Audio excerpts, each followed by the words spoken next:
RMN Listen Ring Anodan Basket Edition Niya ang atong team karon sa may Santa Ana, Barangay Tomas Monteverde ning Dakbayan sa Davao.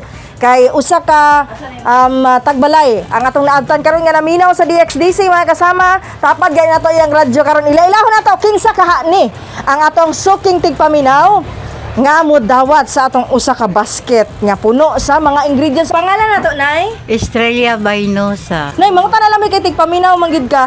Kinsa man ang ato ang anchorman sa programang Straight to the Point Afternoon Edition?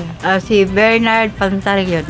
Bernard Pandalion, si Sir Bernard is correct, Nay. Sawata, Nay, ang ato ang basket. Usaw-usahon na to na, Nay, Big, kung unsay mo hang makita sulod sa basket. Itlog.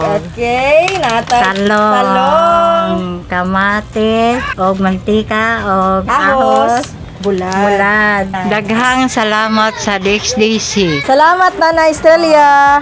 Ayan, kauban na to si Radyo Man Joel Veray alang sa atong RMN Listen Win Panudan Basket Edition. Kini si Radyo Man Aimee Genita Tatak RMN. RMN Listen Ring Anodan Basket Edition